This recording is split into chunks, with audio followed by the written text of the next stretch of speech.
میرے 10 ٹھکانے ہیں سکندر اور 10 ٹھکانے 10 قلعے ہیں۔ میں نے بلٹ پروف کار کا بھی آرڈر دے دیا ہے اور میرے ساتھ مسلح باڈی گارڈ رہیں گے۔ کیا وہ فرشتہ اجل کو بھی روک سکیں گے؟ میں نے سادگی سے کہا۔ امریکی صدر کینیڈی کے حفاظتی انتظامات پر CIA اور FBI جیسے ادارے کتنی رقم خرچ کرتے تھے چودھری صاحب؟ موازنہ اس ایک گولی کی قیمت سے کرے جس نے سب کو چوپٹ کر دیا۔ میں ریسیور رکھ کے باہر آیا تو رابعہ ٹیکسی میں بیٹھی ناخن کتر رہی تھی۔ یہ اعصابی کشیدگی کی علامت تھی جس کا شکار ہم سب تھے۔ مختصر بات نہیں کر سکتے تھے؟ رابعہ نے کہا۔ اس کے آفس میں بھی 2 فون ہیں۔ ہاں، میرے ذہن میں یہ بات بھی تھی۔ وہ اپنے PA سے کہہ سکتا تھا کہ کال ٹریس کرو، میں نے کہا، لیکن وہ یہاں سے بہت دور شادرے میں تھا اور اس کے لیے فیکٹری کے فون کو آبزرویشن پر رکھوانا مشکل تھا۔ میں نے رسک لیا لیکن اس کے نتائج حسب توقع نکلے۔ سب انسپیکٹر راجہ فتح شیرول شیر خان تھا۔ اب کام کچھ آسان ہو گیا ہے۔ یہاں سے نکل کے تم اور کسی جگہ سے تھانے فون کرنا، کہنا میں فتح شیر کی بہن ہوں۔ میرا خیال ہے وہ راولپنڈی کے گرد و نواح کا رہنے والا ہوگا، مری کہوٹا یا گوجرہان کے علاقے کا۔ تم بتانا کہ میں راولپنڈی سے آئی ہوں اور انہیں اسٹیشن بھیج دیں۔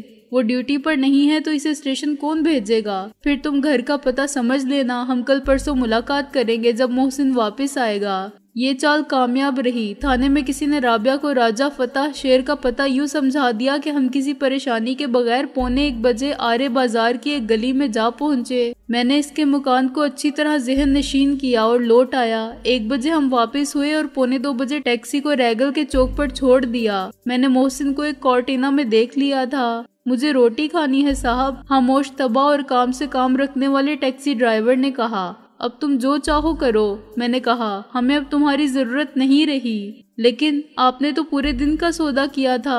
ٹیکسی ڈرائیور کا چہرہ اتر گیا۔ ہم تمہیں معاہدے کے مطابق پوری ادائیگی کر رہے ہیں۔ میں نے اسے 100 کے 3 نوٹ پکڑائے۔ جاؤ عیش کرو۔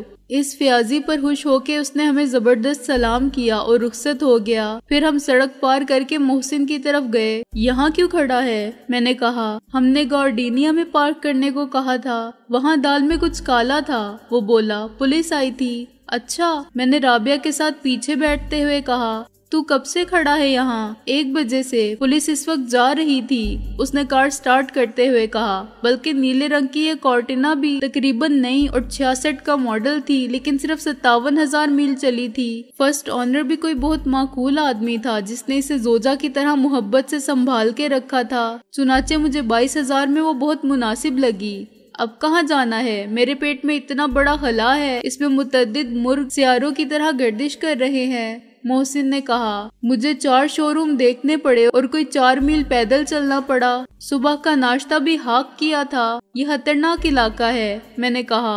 گارڈینیا کے سامنے ٹیلر کی دکان پر بھی پولیس چھاپا مار چکی ہے اور یہ ٹیلر کی دکان وہی ہے جہاں تو گاڑی لے کر کھڑا تھا۔ کس کی تلاش تھی انہیں؟ محسن بولا۔ پہلے آنے والوں کو رابعہ کی، میں نے کہا۔ بعد میں باقی ڈھونڈتے ہوئے آئے تھے۔ انہیں بالترتیب اکرام شیخ اور دلاور نے ہماری فون کال ٹریس کر کے بھیجا تھا۔ گویا اب میری باری ہے۔ محسن ہنسا۔ لیکن میں پہلے ریسٹورنٹ کھاؤں گا۔ ریسٹورنٹ میں کھانا یا ریسٹورنٹ؟ رابعہ ہنسی۔ بھوک سے زبان لڑکھڑا رہی ہے۔ پورا ریسٹورنٹ بی جو کچھ کچن میں ملا وہ کرسیاں سمیت سب کھا جاؤں گا، محسن نے اسے گھور کر کہا۔ کھانے کے بعد میں نے ڈرائیونگ سنبھالی اور ہم محسن کو کالا باغ کے بس سٹاپ تک چھوڑنے گئے۔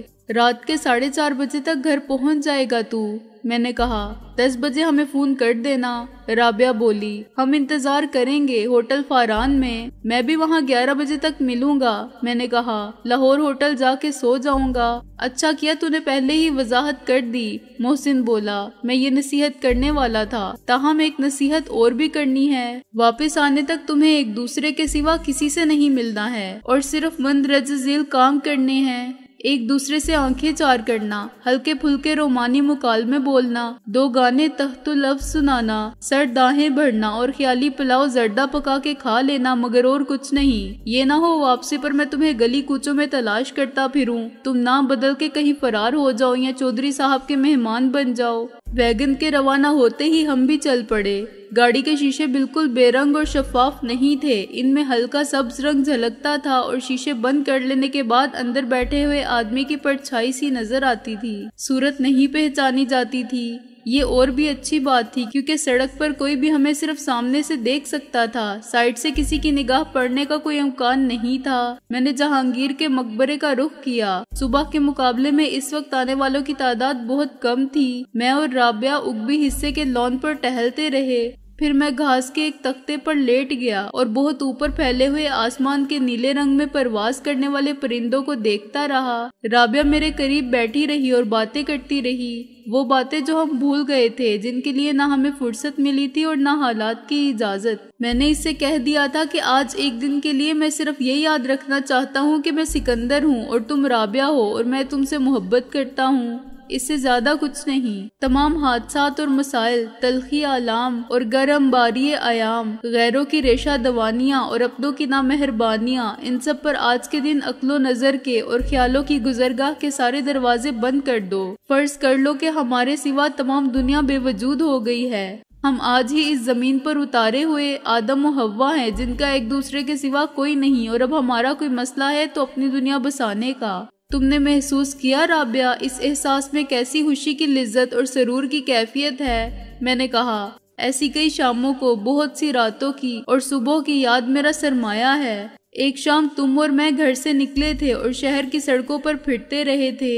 ایک رات تمہارے ساتھ میں اس کوٹھی کے مختصر سے لان میں تمہارے ساتھ بیٹھا رہا تھا اور ہم نے اپنی عمر گزشتہ کی کہانی سنائی تھی، اور پھر چاند نکل آیا تھا مگر ہم بیٹھے رہے تھے، اور ایک بار آدھی رات کے بعد سے صبح ہونے تک ہم انکل رضوی کے لان میں تنہا تھے۔ کتنی پرانے وقتوں کی بات لگتی ہے یہ، جیسے میں سفر کے آغاز میں کسی صحنے گلشن سے گزرا تھا اور اس کے بعد کوئی صحرا آ گیا، بے آب و گیاہ اور پرعذاب، دھوپ کی تمازت میں جلتا ہوا، جس میں مصائب کے پرخار کیکٹس تھے، اور آج پھر اچانک میں محبت کی خوشبو سے معمور سایہ دار ٹھنڈے نخلستان میں ہوں۔ یہ راستہ بہت طویل ہو گیا ہے سکندر، رابعہ نے گھٹنوں پر تھوڑی ٹکا کے کہا۔ ہم چلے تھے منزل کی تلاش میں تو آنے والا دن اپنی دسترس میں لگتا تھا۔ راہ کتنی آسان تھی، راستے اور منزلیں ایسے ہی فریب دیتے ہیں۔ میں نے کہا، ہمارے قدم بھٹک گئے ہیں۔ اس نے گھاس کا ایک تنکا توڑ کے چبانا شروع کیا۔ سوچو ہم کیا چاہتے تھے سکندر، آلو چھولے، آئس کریم، کوک صاحب، ایک 10-12 سالہ لڑکے نے دور سے ٹرے لہرا کے کہا۔ میں کہا مار کے اٹھ بیٹھا، تم نے سچ کہا استاد، ہم یہی چاہتے تھے، جاؤ سب لے آؤ۔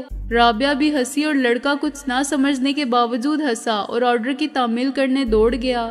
زندگی یہی ہے، آلو چھولے، آئس کریم اور کوک۔ میں نے کہا، ترش اور شیریں، گرم اور نرم، کوک کی طرح سنسناتی ہوئی اور آئس کریم کی طرح سرد۔ اس لڑکے نے تو سارے سوالات کا جواب دے دیا۔ شام ڈھلے ہم واپس ہوئے تو بچوں کی طرح خوش تھے اور بات بات پر کہے لگا رہے تھے۔ یہ کئی ماہ کی جذباتی تھکن تھی اور تفکرات کا باڑ تھا اور ذہنی انتشار کا دباؤ تھا۔ آج کی شام مسیحائے غم دوراں بن کے آئی تھی۔ شب ابر غم میں اچانک رابعہ کے حسن کا ماہ کامل طلوع ہو گیا تھا اور محبت کے چاندنی نے دل میں اتر کے مایوسی کی سب تاریکی مٹا دی تھی اور روح کے ہر گوشے کو روشن کر دیا تھا۔ میں خود کو بہت ہلکا پھلکا، آزاد اور بدلا ہوا محسوس کر رہا تھا، وہی جو میں تھا اور اب پھر ہونا چاہتا تھا۔ کل پھر وہی دشت کی مسافت ہوگی، نفرتوں، عداوتوں اور عقوبتوں کے کانٹوں سے پر راستے ہوں گے اور زندگی کے امتحان ہوں گے، لیکن آج کی شام تو اپنی ہے اور اس کے دامن میں جتنے خوشبو کے پھول ہیں اپنے ہیں اور چاہتوں کے جتنے اجالے ہیں اپنے ہیں۔ آؤ کہ کوئی خواب نہیں کل کے واسطے۔ میں نے گاڑی کو ٹائسٹن مارکیٹ کے سامنے روک دیا۔ اب یہاں کیا کام ہے؟ رابعہ بولی۔ ایک ساڑی خریدنی ہے، میں نے کہا، جس کا رنگ آسمان کی طرح شفاف نیلا ہو اور اس میں زرد پھول ہوں۔ یہ کیا خبط ہے؟ رابعہ نے نظر جھکا کے کہا اور شفق کا سارا رنگ اس کے عارض میں اتر آیا۔ جب میں نے پہلی بار تمہیں دیکھا اور یہ محسوس کیا تھا کہ تمہیں نہ چاہنا میرے اختیار کی بات نہیں، تو تم نے ایسی ہی ساڑی باندھ رکھی تھی اور حالانکہ وہ جیل کا کمرہ ملاقات تھا، لیکن تمہارا وہ روپ ایک لازوال نقش ہے۔ دل چاہتا ہے آج تمہیں پھر اسی انداز میں دیکھوں۔ پھر میں اس کے ساتھ انارکلی بازار کی بہت سی دکانوں پر گیا، یہ پرواہ کیے بغیر کہ کوئی ہمیں پہچان نہ لے، اور میں نے ہر دکاندار سے ایک ہی سوال کیا۔ بالآخر میری جستجو کامیاب ہوئی۔ ایک دکاندار نے مجھے گہرے نیلے رنگ کی ہوا کی طرح سبک اور پردہ آبشار کی طرح چمکتی ڈھلتی ساڑی نکال دی، جس کے شوخ پھولوں کی پلاہٹ میں خوشبو بھی شامل لگتی تھی۔ رابعہ خاموش کھڑی ہونٹ کاٹ رہی تھی، دوپٹے کے ایک کونے کو انگلی پر لپیٹتی کھولتی رہی۔ آج کی شام اور اپنی محبت کے نام۔ میں نے باہر آ کے پیکٹ اس کی نظر کیا، پھر برقے فروزہ ہو سرے وادی سینا اور وقت کا ایک بجھا ہوا لمحہ جگنو بن کے میری کوٹھی میں آ جائے تاکہ میں سمجھوں کہ خواب میری دسترس میں ہے۔ ایسی باتیں مت کیا کرو سکندر، وقت تو گزر جاتا ہے لیکن اس کی بازگشت آسیب بن کے میرا پیچھا کرتی ہے۔ وہ میرے کندھے پر سر رکھ کے بولی، کل بھی تو زندہ رہنا ہے مجھے، تنہائی میں یادیں زیادہ ستاتی ہے۔ میں نے اس کی طرف دیکھا اور چند سیکنڈ کے لیے ماضی، حال اور مستقبل اسے ایک نظر میں سمٹ گئے۔ جب کچھ کہے بغیر ہم نے عہد وفا کو استوار کیا، محبت کے یقین کی اتنی دولت سمیٹ لی کہ مسافت عدم تک دل کبھی مفلس نہ ہو، اور وہ سب کہہ دیا جو ساری دنیا کے ساری زبانوں کے الفاظ میں نہیں کہا جا سکتا تھا لیکن سمجھا جا سکتا تھا۔ کیا تمہارا دل نہیں چاہتا رابعہ کہ موت اسی لمحے کو جاوداں کر دے؟ سچ کہو۔ نہیں سکندر، میں اس وقت تک مرنا نہیں چاہتی جب تک ہر خواب آرزو کو تعبیر نہ مل جائے۔ میں نے کتنے دن اور کتنی راتیں اپنے انہی خوابوں کو سجاتے سنوارتے گزار دی ہیں۔ اب تم چاہتے ہو کہ میں ان سے دستبردار ہو جاؤں، یہ سمجھ لوں کہ وہ سب فریب تھا جو میں نے خود کو دیا اور خواب سب جھوٹے ہوتے ہیں۔ وہ آنکھیں بند کر کے بولی، چلو آگے چلو، رکنے سے منزل نہیں ملتی۔ میں نے گاڑی سٹارٹ کی اور ہم ہوٹل فاران پہنچے تو رات اپنا اندھیرا پھیلا چکی تھی۔ تم تیار ہو کے آؤ، میں نے کہا۔ میں اسی جگہ تمہارا انتظار کروں گا اور دیکھوں گا کہ گزرے ہوئے وقت کی ایک خوبصورت یاد کس طرح پھر زندہ حقیقت بن کے سامنے آتی ہے۔ اتنا دیوانہ تو مجنوں بھی نہ ہوگا، رابعہ نے خمارے عشق میں ڈوبتی ہوئی شرابی ادا کے ساتھ کہا۔ ہاں، اسے لیلا بھی تو ایسی نہیں ملی تھی، میں نے ہنس کر کہا اور اسے اندر جاتے اور شفاف شیشے کے دروازے میں غائب ہوتے دیکھتا رہا۔ دروازے میں رک کر اس نے پلٹ کر مجھے دیکھا اور مسکرائی۔ یہ مسکراہٹ بھی ایک پیغام دے گئی کہ تھوڑا سا انتظار کر سکتے ہو نا، اور میرے دل نے کہا، ہم انتظار کریں گے تیرا قیامت تک۔ خدا کرے کہ قیامت ہو اور تو آئے۔ میں اتر کے تھوڑی دور گیا اور ہوٹل کے آرکیڈ سے باہر ہی ایک چھوٹی سی دکان سے سگریٹ خریدنے لگا۔ رابعہ کا 10-15 منٹ سے پہلے واپس آنا مشکل تھا۔ میں دوسرے گیٹ سے ہوٹل کے کوریڈور میں لگے ہوئے فون تک گیا اور البرٹ وکٹر ہاسپٹل کا نمبر ڈائل کیا۔ ریسیور ایک نرس نے اٹھایا، چنانچہ مجھے فوزیہ کی خیریت دریافت کرنے میں کوئی دشواری نہیں ہوئی۔ وہ خطرے سے بالکل باہر تھی اور اس کی حالت بہت تیزی سے بہتر ہو رہی تھی۔ باتونی نرس نے مجھے یہ بھی بتا دیا کہ اسے 2 بار خون کی ضرورت پڑی تھی اور یہ خون دونوں بار فوزیہ کے بھائی نے ہی دیا تھا۔ بہن بھائی ایک جیسے ضدی اور خرد دماغ تھے، ان کا بلڈ گروپ تو ایک ہونا ہی تھا۔ میں اطمینان کے احساس کے ساتھ پھر باہر آیا۔ گاڑی مجھ سے تقریباً 100 گز کے فاصلے پر اور دوسرے موڑ کے بعد کھڑی تھی۔ مجھے خالی ہاتھ دیکھ کر چابیوں کا خیال آیا۔ گاڑی کی چابیاں عادت کے مطابق میرے پاس نہیں تھی۔ میں واپس فون بوتھ کی طرف گیا لیکن چابیاں وہاں نہیں تھی۔ شاید میں سگریٹ خریدتے وقت چابیاں چھوڑ آیا۔ میں نے سوچا اور سگریٹ والے کے پاس گیا۔ اس نے ادھر ادھر دیکھ کر لا علمی کا اظہار کیا۔ چابیاں کون اٹھاتا ہے جی؟ آپ نے یہاں رکھی ہوتی تو یہیں سے مل جاتی۔ وہ بولا، شاید گاڑی میں ہی لگی رہ گئی۔ میں نے معذرت ہونا لہجے میں کہا۔ میں واپس چلنے ہی والا تھا کہ ایک گاڑی نے زبردست بریک لگائی، پھر تصادم کی آواز آئی اور میں نے بے اختیار پلٹ کے دیکھا تو مجھے ایک سکوٹر سڑک پر نظر آیا۔ میرے پہنچنے تک سکوٹر والا اٹھ کھڑا ہوا تھا اور شاید غلطی اسی کی تھی کہ اس نے خود کو سنبھال کے سوری کہا اور سکوٹر اٹھانے لگا۔ کار والے کے علاوہ کچھ لوگوں نے اسے ہمدردی سے ملامت کی اور خدا کا شکر ادا کرنے کو کہا۔ اس کی جیب میں سے کچھ چیزیں نکل کر سڑک پر بکھر گئی تھیں۔ میں نے لیمپ پوسٹ کی روشنی میں ایک پرس، کچھ سکے اور ایک قلم اٹھا کے اسے دیا۔ پھر مجھے اس کی کلائی کی گھڑی نظر آئی۔ وہ خود اتنا نروس اور بدحواس تھا کہ اسے کسی بات کا ہوش نہیں تھا۔ اس نے میرا شکریہ ادا کیا۔ ایک پہلوان ٹائپ شخص اسے اپنے ساتھ لے گیا کہ ذرا دیر ٹھہر جائے اور ایک کپ چائے کا پی لے تاکہ اس کی حالت بہتر ہو جائے۔ ارد گرد سے جمع ہونے والے بیشتر افراد بھی اس معمولی سے حادثے پر اظہار خیال کرتے ہوئے منتشر ہو گئے تھے، لیکن کار وہیں کھڑی تھی اور اس کا انجن چل رہا تھا۔